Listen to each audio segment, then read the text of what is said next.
আসসালামাইকুম। আজকে বিশ্ব মুক্ত গণমাধ্যম দিবস। এ উপলক্ষে আজকের ভিডিওটি আমি প্রকাশ করছি। ক্ষুদ্র একজন গণমাধ্যম কর্মী হিসেবে আমি মনে করি একবিংশ শতাব্দীতে এসেও বিশ্ব মুক্ত গণমাধ্যম দিবসের তাৎপর্য কোনো অংশে কমেনি, বরং বহুলাংশে বেড়ে গেছে। এবছরের প্রেস স্বাধীনতা দিবসের প্রতিপাদ্য হলো পৃথিবী নামক গ্রহের জন্য একটি প্রেস, পরিবেশগত সংকটের মুখে সাংবাদিকতা।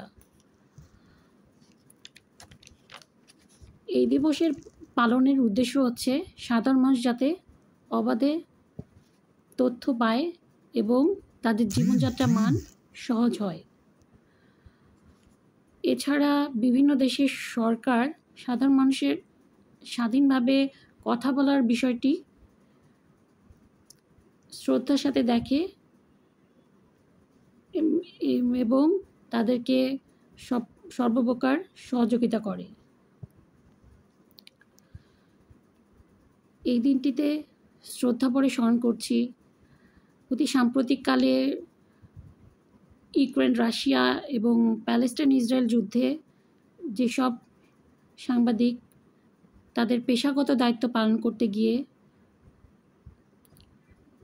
তাদের অমূল্য জীবন হারিয়েছেন, তাদের প্রতি রইল বিশেষ শ্রদ্ধা।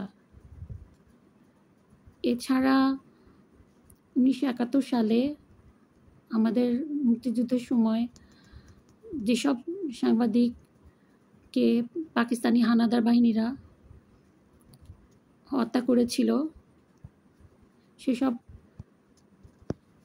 সূর্য সন্তান সাংবাদিকদেরকে শ্রদ্ধার ভরে স্মরণ করছি।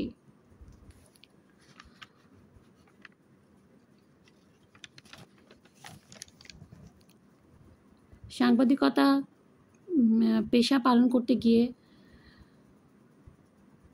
স্বাধীনতা যুদ্ধের পরেও অনেক সাংবাদিক বাংলাদেশে নিহত হয়েছিলেন, হত্যার শিকার হয়েছিলেন। সারা বিশ্বেও এরকম ঘটনা ঘটতে দেখা যায়। সৎ নির্ভীক সাংবাদিকরা সংবাদ সংগ্রহ করতে গিয়ে অসৎ কুচক্রী প্রভাবশালীদের চক্ষুশূল হয়ে যায় এবং হত্যার শিকার হয়। বাংলাদেশেও এর ব্যতিক্রম নয়। বিশেষ করে দুর্নীতিবাজ, অসৎ রাজনীতিবিদ, চোরাচালান করা অসৎ লোকেরা এবং মাদক ব্যবসার সাথে নিয়োজিত অসৎ কুচক্রী প্রভাবশালী মহল, তাদের বিরুদ্ধে সংবাদ প্রচার করার জন্য বহু সাংবাদিককে হুমকি দিয়ে তাদের লেখনী থামিয়ে দেওয়ার চেষ্টা করেছে, বিভিন্ন সেন্সরশিপ আরোপ করেছে, যাতে সত্য এবং মানুষের কল্যাণ হয় এমন তথ্য প্রচার না হয়, মানুষ যাতে জানতে না পারে। এই ধরনের অপরাধমূলক কাজ করে তারা সাংবাদিকদেরও জীবনকে যেমন তারা হুমকির মুখে ফেলেছে, সাধারণ মানুষেরও তারা অনেক ক্ষতি করেছে। এমনকি বহু সাংবাদিককে সত্য বস্তুনিষ্ঠ সংবাদ প্রকাশ এবং সংবাদ সংগ্রহের জন্য তারা হত্যা করেছে। তবুও সৎ নির্ভীক সাংবাদিকদের কলম বন্ধ থাকেনি।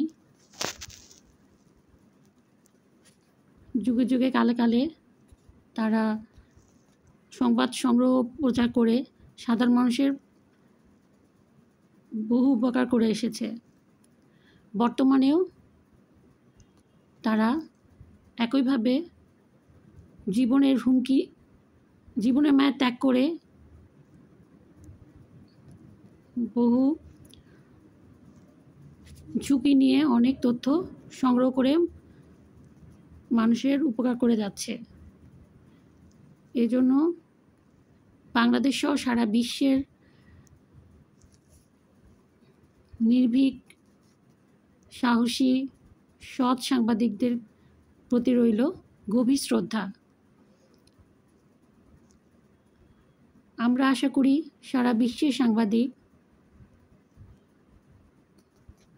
ভয়ভীতিমুক্ত হয়ে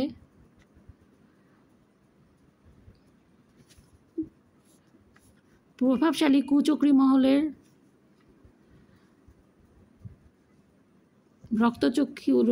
রক্তচক্ষু উপেক্ষা করে সবসময়ই মানব কল্যাণে সত্য খবর প্রচার করে যাবে। এতে সাধারণ মানুষ যেমন উপকৃত হবে, দেশ যেমন উপকৃত হবে, সারা বিশ্ব উপকৃত হবে। আজকের মতো এই আশাবাদ ব্যক্ত করে আমার ভিডিও এখানে শেষ করছি। আমার চ্যানেলটি সাবস্ক্রাইব করবেন এবং আমার সাথেই থাকবেন আশা করি।